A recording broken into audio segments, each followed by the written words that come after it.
Peter Simon, artist and genius. All right, let's actually begin now. Welcome to the Creator Spot.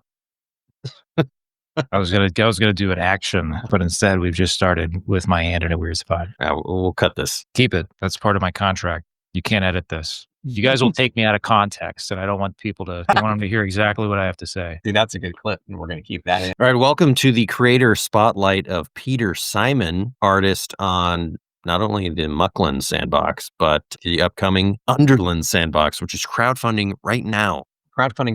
We wanted to take the time to spotlight a lot of the talented people that have worked on Land of Eem over the last couple of years now.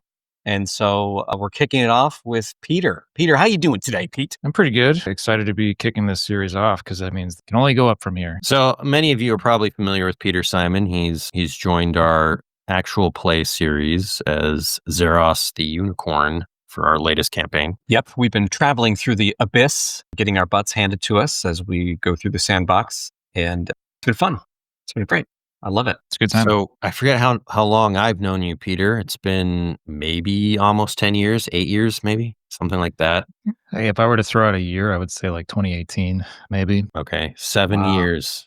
And we met because Peter joined the D&D group that I was in, no longer in it, just because of time. You're still in it. You're welcome anytime you want to show. But you're primarily friends with Matthew Gent, right? That's Yes. how it started. That's true. He's the connector of it all, because I went to grad school with Matt, and he wrote an adventure. So there's that connection. What a selfless and amazing act to be the guy that draws all the D&D characters for everybody, because that's awesome. I don't think that I asked for permission, but it's always nice to have did a ask. prompt. Just forgive me. I didn't. Sorry. You haven't seen those pictures. Yeah. No, I know they're great. Full body pictures.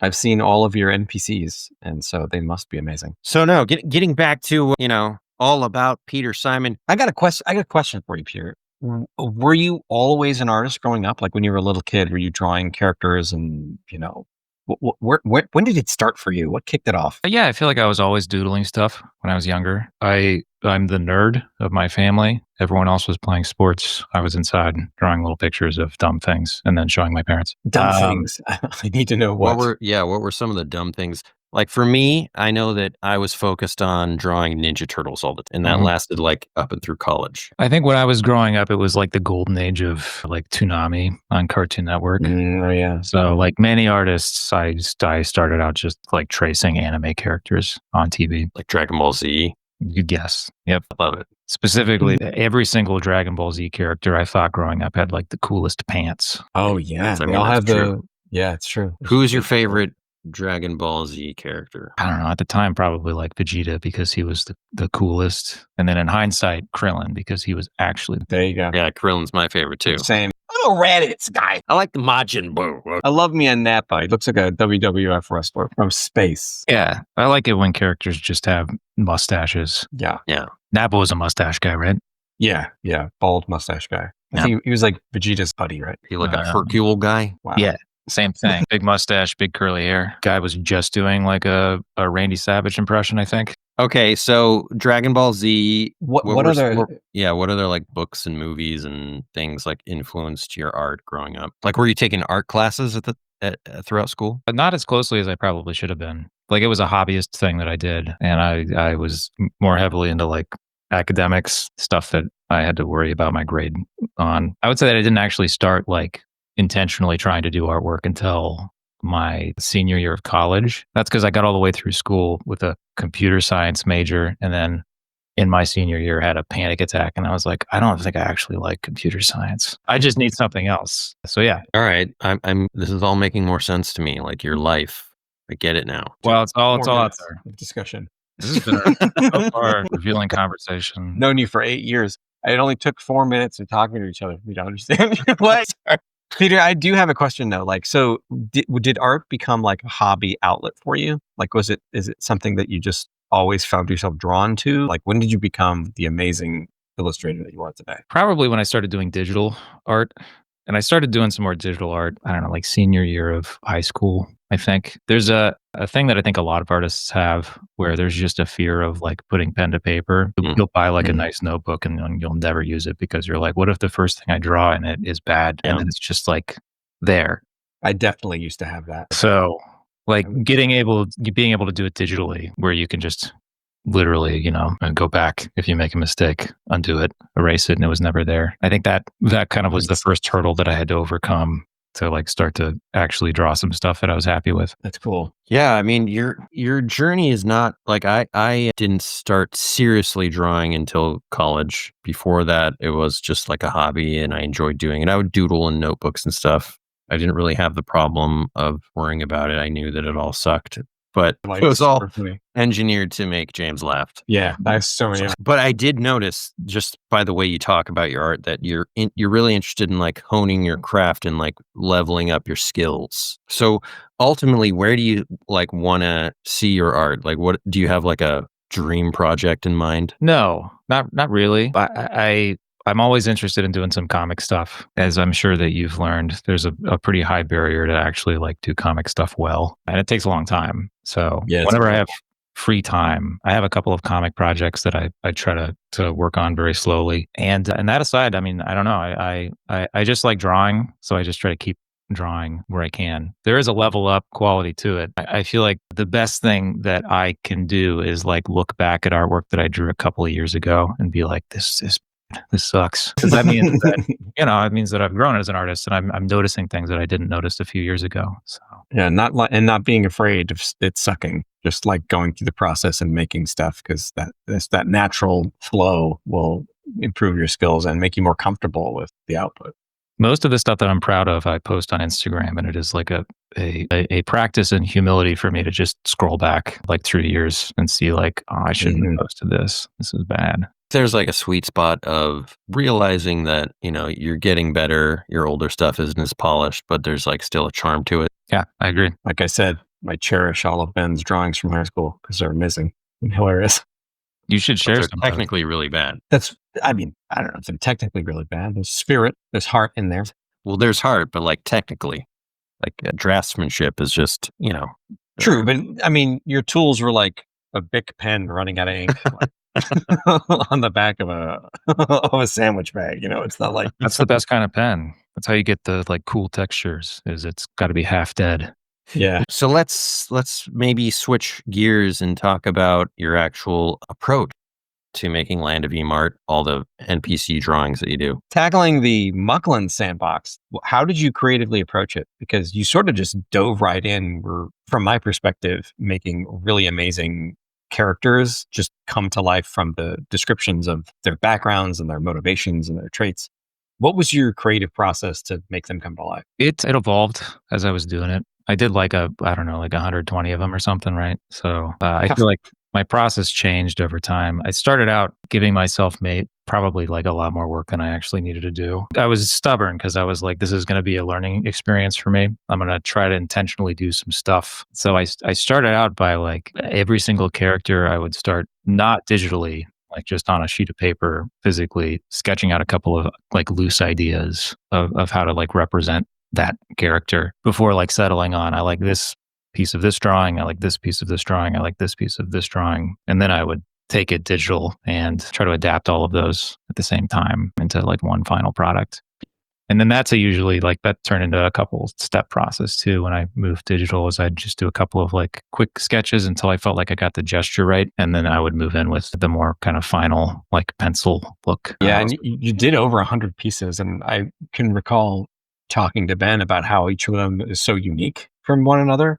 Did you have like any workflow for making them all so distinct? No, I just hoped for the most part. And then like, I don't know. I think I told you guys at the end, like I wanted natural instincts. I had a pretty good idea of stuff that I'd already done before, but then I did do like a final round at the end where I basically just looked through all of them, and any of them that I thought were too close to each other, I was like, I'm going to do another pass at this guy, see if I can give him some more unique qualities. One thing I've seen on your Instagram is you like basically life drawing. I forget what the site is called, but you're drawing all these hilarious looking people. like in real life? There's a real nice Instagram profile that a lot of artists use called Earth's World. Earth's World. Yes, Earth is the photographer's name, and he just goes to like different county fairs, and he's been doing it for like 20 years, where he just kind of takes candid photos of people at state fairs, and they're always very interesting and distinct. And yeah, it's like a really good warm up exercise just to go look through his photographs and try to capture some odd, unique looking person very quickly. And I feel like I definitely see the bridge between like that exercise and this exercise. Yeah. Applying, a goblin nose to like one of those faces. Yeah, and I wouldn't call that hope, man. I'd call that a workflow. Like, that's brilliant. Yeah, that is typically how whenever I sit down to draw, like period, whatever I'm working on, I'm usually sketching one of those guys out first just to get my hand loose. Wow. And then usually what happens is that I spend too much time on that and I don't actually ever work my way back around to doing the thing, which is why, yeah, I've got so many of those pictures on my Instagram page. Well, I really appreciate the level of craft that the process of just like you're saying, like leveling up your drawing skills. There are various ways to do that. You could do that through drawing a comic, like just the marathon gauntlet of drawing page after page of the same characters over and over. I think accomplishes what you're doing in a different way. I feel like that's what I did with my drawing. Like, although, life drawing classes in college, I felt like were the biggest level up for me. Yep. Just seeing all light and shadow off people. And have you ever taken any of those classes? I have, yeah. I didn't in college, but when I moved to Cincinnati, that was one of the first things that I did was find a place that did live figure drawing. And yeah, same thing, like just being able to sit down with some charcoal and like actually see lighting on models is very helpful. It's on my bucket list to do, actually, because I've long wanted to level up my own art skills, but I haven't invested the time. It's fun. And I feel like the actual like art, the practice of doing it is good, but those like breaks in between where you can walk around and see what everybody else has done was also like very valuable, just to see, get different ideas in your head of how to represent things. That was actually one of the, coming out of like high school, I was interested in maybe animation. I didn't know what I wanted to do going into college, but I got this it's a pretty well-known animation book by a guy named Richard Williams, who did a bunch of, he's like not one of the like the Disney's old men, but he was like trained by those guys. So I got his book, which is pretty well viewed like in the animation industry. I made it like 2 pages into the book. And then within those first 2 pages, like he was bemoaning the fact that he would go to college campuses to give guest lectures, and none of the students that he was talking to actually knew how to do figure drawing. So I was like, dang, okay, I guess I'll go learn how to do figure drawing. I want this guy's respect. And then I never made it back to animation. I never finished. I never picked that book back up. Yeah, I never did animation, but I did several. I just like immediately saw the impact of figure drawing. So how do you approach like weaving in the, what's written there in our descriptions of, their backstory and their motivations and traits, and how do you like make that come to life in the design? Well, you guys are pretty good about giving some good like descriptors to work with, and I feel like you give a good vibe, which tells me like what kind of facial expression this person should have, and then you also are good at like introducing what they do, which tells me kind of like what kind of costuming maybe to put on them. I feel like those 2 things together help to create the character. Were there any that you found particularly challenging, like any type of folk or particular character? What was the most challenging element of the process? I have trouble with bog rolls every single time I've got to draw a bog roll. They've got a very distinct like look to them that's hard to make unique. And so I feel like among all of the different races that I've drawn, the bog roll is the one that's the most difficult to make like look different in every single drawing. I can see that because they've been depicted by lots of different artists, and they're often just a little different from one another, how they're presented. Like there's the classic Ben Costa bog roll, then there's the Justin Gerard bog roll on the cover of the core rulebook. There's just so many depictions. I try to draw them, like originally they were less froggy, they became, but I try to keep that like less froggy type, and there's like more froggy. Yeah, so like toad. There's like a scale of frog to non-frog, and non-froggy. The froggy scale, we call it at the Land of Eem Studios. There's a dial that you could just froggy, toad, muddy guy. The warts and In the RPG like character creator, there is a slider that lets you go from froggy to less froggy. Exactly. From plump frog to like mummy, amphibian mummy. So I feel like very like maybe unintentionally, I don't think I really had to draw very many bog rolls for the Underlands setting. Yeah, it's not there. It's not heavy with brog rolls. It's like All new very stuff. goblin focused. Yeah. So I feel like if I've got one regret, it's that I really wish I could have like nailed the bog roll. Maybe, this round of doing a billion drawings, I would have finally done it. Well, wait Well, an hour. Well, we got We'll give more you some boggles. sandboxes. Yeah, don't worry about it.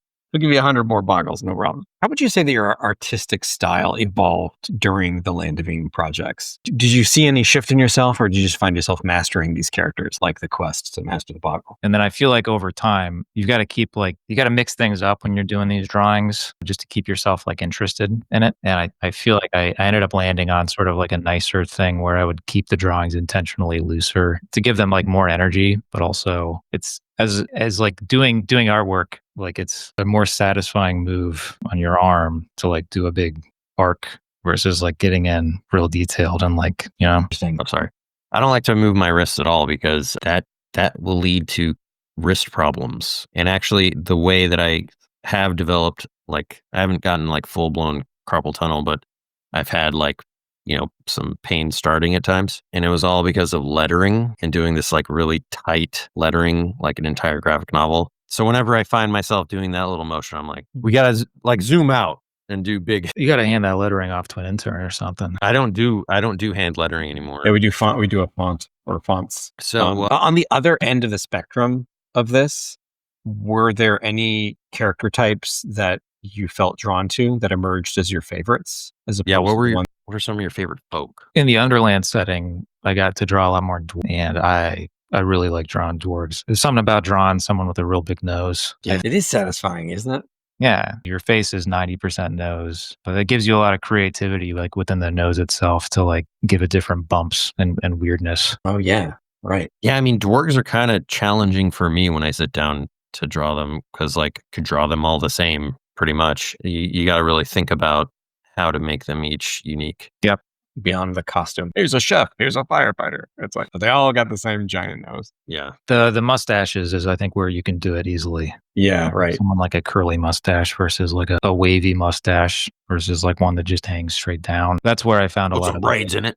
Yeah, the opportunities to like make him look a little different. Yeah. Like melded with the character too. Like, is this the kind of dwarg who would like spend time curling his mustache? Right. Were there any particular characters that you remember like off the top of your head, like that your favorite to draw? Perhaps we could share them. Yeah, I should have a better system for where I can look at all of this at the same time. There's a pair of dwarg brothers.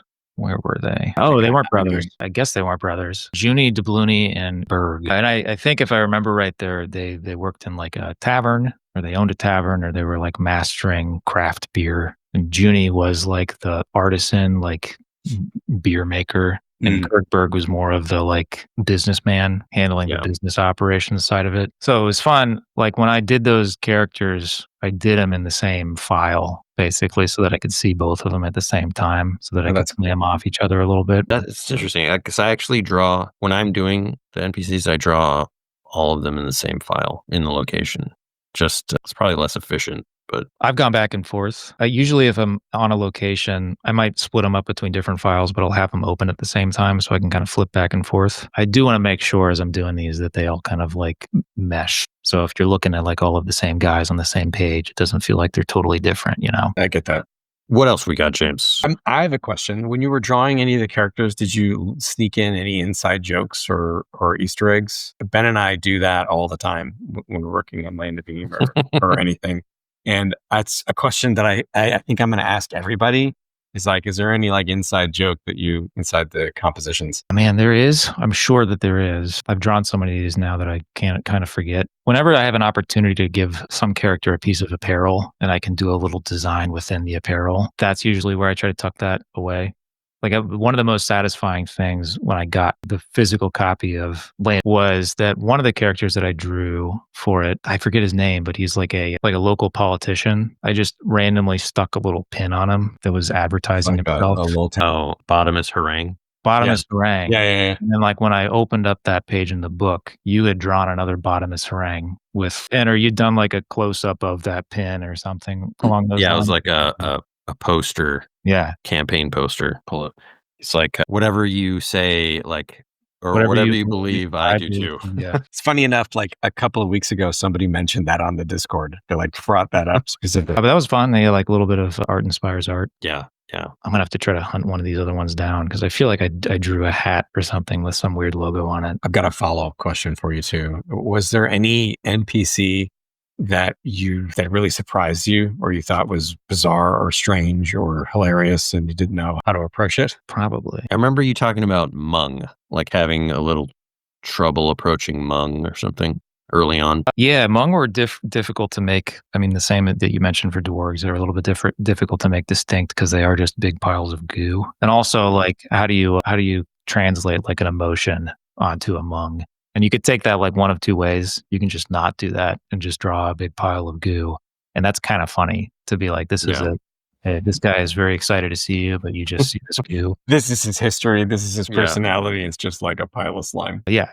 But as a stubborn artist who gets an idea and then needs to just kind of like push through until I feel like it kind of works, I wanted to give myself the challenge of trying to give them like some deeper emotions that you could actually see, even though they're big piles of goo. Yeah, that's interesting. A conversation with Sean Kernan, our other NPC artists, comes to mind where this was just recently. He was drawing a lot of gelatinous goo and he was really trying to give them like different, accessories and like just, hair and things like that, which is cool. And like, I think that's a good instinct. But then my instinct is like, just make them a goo. Like they don't have to like have human characteristics. Yeah, they don't all have to have wigs on unless they're like a magistrate or something. That's just because I have a really deep love for the gelatinous goo. Yeah. And his completely inhuman, like, emotions. And you've had over a decade to master that emoting. Like, how do you make a sack of flour emote?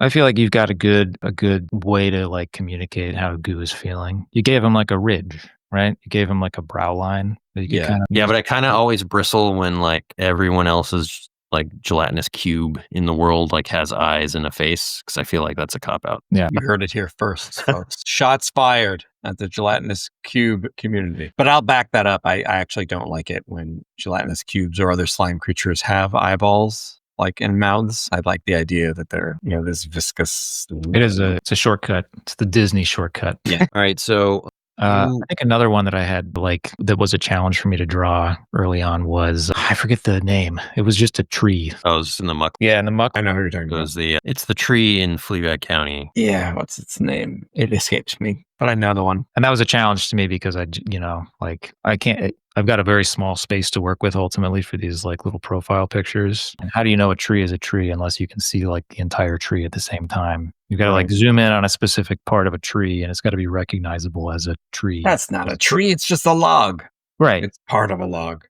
Yeah. So that was like an interesting, I think I went through a couple of rounds of that where, there was more tree initially. And then I thought like, well, this is going to be too small in the actual physical book itself. So I've got to like figure out how to zoom in a little bit. Yeah, that's cool. Yeah, this part of I approach the NPCs that I give to you just by trying to think of what your strengths are and also testing what you could possibly do in the future. And I've always been happy with all the results. So you really do an amazing job. You're super talented, man. And I appreciate you having it on a project because you bring something fresh to the NPCs that makes it really jump out. Well, I appreciate the opportunity to do it. Like I said, it's been a really good exercise for me to do like so many of these different drawings. And I feel like I have over time, just like looking back at the start, grown and like refined a style that I think has gotten better over time. Now, if you had to hang out with one of these NPCs that you drew, who would that be?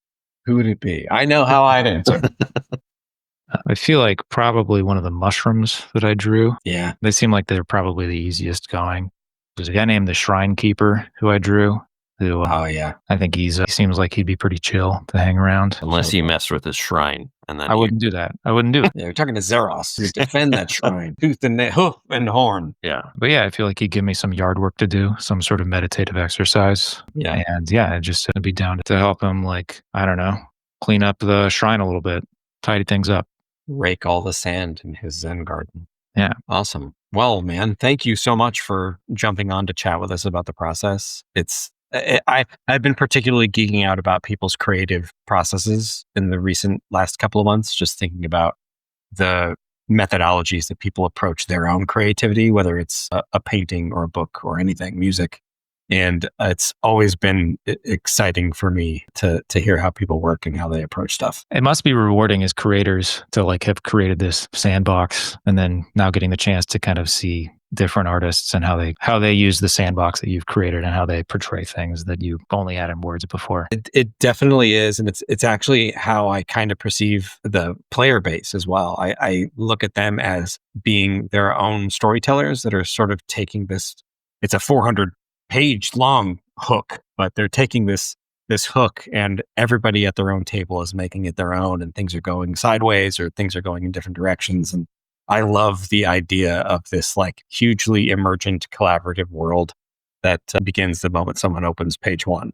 It's so cool. I am just filled with like a sense of relief that the entirety isn't on me to draw 450 NPCs, and I can rely on Peter, who I know is going to do a good job, and like I don't have to worry about it. It's like just going to happen, and that's an incredible feeling, just to like see all the art like made real, and I like little to no oversight over it. It's just amazing.